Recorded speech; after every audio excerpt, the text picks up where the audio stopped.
মানব সভ্যতার জন্য একটি ভয়ঙ্কর সতর্কবার্তা দিয়েছেন মার্কিন মহাকাশ সংস্থা নাসা। গবেষকরা বলছেন ভবিষ্যতে এমন এক সময় আসবে যখন পৃথিবীর বায়ুমণ্ডলে অক্সিজেন থাকবে না। আসসালামু আলাইকুম প্রিয় দর্শক, জানিয়ে দেব এখনকার গুরুত্বপূর্ণ টপ নিউজটি। পুরো নিউজটি উপস্থাপন করব আমি নিপা আক্তার শিমু। এবার বিস্তারিত খবর।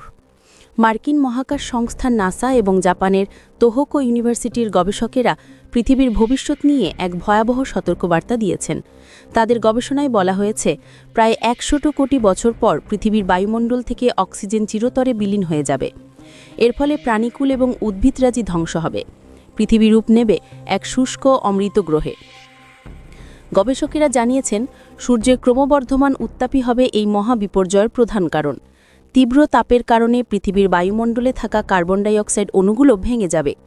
অথচ এই গ্যাসের ওপর নির্ভর করেই গাছপালা সালোক সংশ্লেষণের মাধ্যমে অক্সিজেন উৎপাদন করে।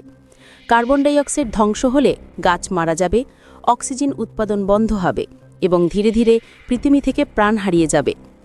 আরও ভয়ঙ্কর তথ্য হল, একবার এই প্রক্রিয়া শুরু হলে মাত্র 10,000 বছরের মধ্যেই পৃথিবী পুরোপুরি অক্সিজেন শূন্য হয়ে যাবে, যা মহাজাগতিক স্কেলে এক অতি দ্রুত পরিবর্তন।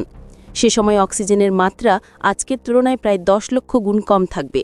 তখন পৃথিবীর বায়ুমণ্ডল 2.4 বিলিয়ন বছর আগেকার অবস্থায় ফিরে যাবে, যখন গ্রহটিতে অক্সিজেনের অস্তিত্বই ছিল না। অক্সিজেন হারিয়ে গেলে বায়ুমণ্ডলে মিথেন গ্যাসের আধিক্য তৈরি হবে, ওজোন স্তর ধ্বংস হবে এবং সূর্যের প্রাণঘাতী অতিবেগুনি রশ্মি সরাসরি পৃথিবীতে আঘাত হানবে। ফলে মানুষসহ সব প্রাণ বিলীন হয়ে যাবে। টিকে থাকবে কেবল সেই অণুজীবরা যারা অক্সিজেন ছাড়াই বেঁচে থাকতে সক্ষম।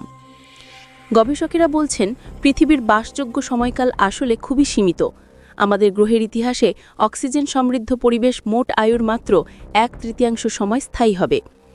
যদিও এই বিপর্যয় ঘটতে এখনও 100 কোটি বছর বাকি, তবু বিজ্ঞানীরা মনে করিয়ে দিয়েছেন মানবজাতির অস্তিত্ব একটি সূক্ষ্ম ও ভঙ্গুর ভারসাম্যের ওপর নির্ভরশীল। তাই এখন থেকেই পরিবেশ রক্ষা এবং দায়িত্বশীল জীবনযাপন করা আমাদের সবার কর্তব্য। প্রিয় দর্শক, এই ছিল এখনকার গুরুত্বপূর্ণ নিউজ। আরও গুরুত্বপূর্ণ নিউজ নিয়ে ফিরছি কিছুক্ষণের মধ্যে।